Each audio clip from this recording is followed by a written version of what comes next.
Hello, xin chào mọi người nhé. Bây giờ làm clip là mọi người mình đi cắm câu nha mọi người. Mình cắm câu có dùng con cá nào mọi người nhé. Này là câu như cá lúa này, quay lúa. Không thử câu bằng ngày nhé các bạn. Các bạn theo video mình nhé.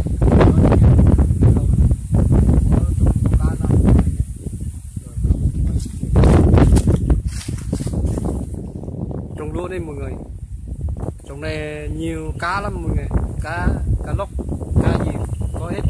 Mình cầm thử câu có trùng hay không nhé.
cái trung nha mọi người nhé.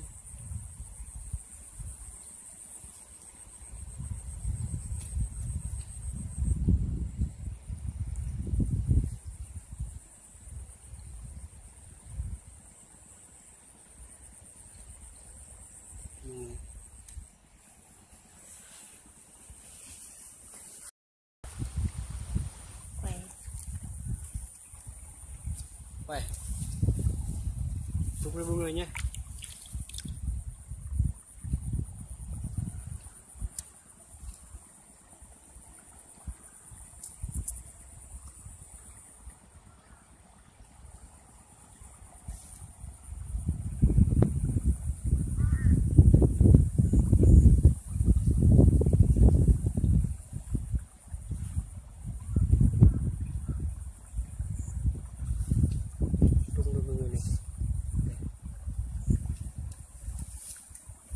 Cũng trùng mọi người nhé.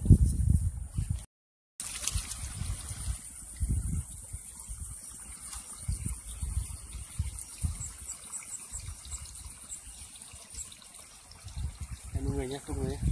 Đây. 4 con thôi nha mọi người nhé.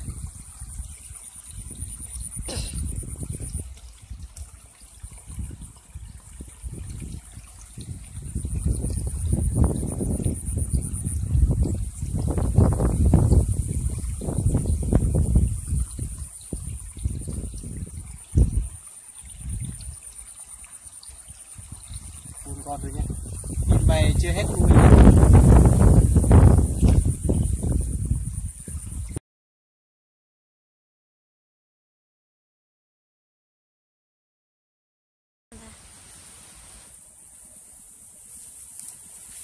Đúng rồi mọi người ơi, đây đúng rồi, 2 con nhé mọi người, 2 con rồi.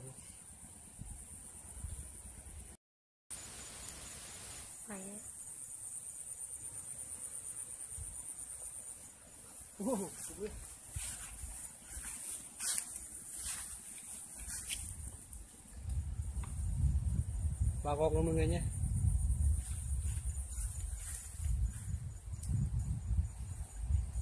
Ba con của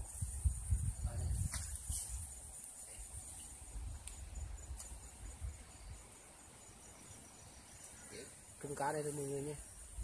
Mình chưa kim hết cái bẫy mọi người.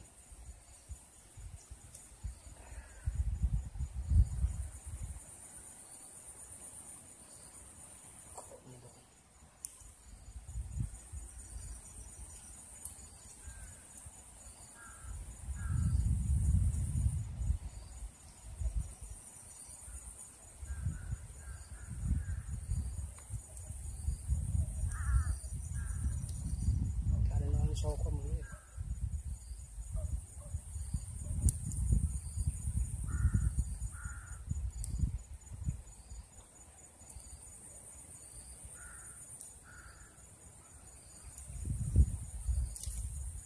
Nước sâu lắm mọi người.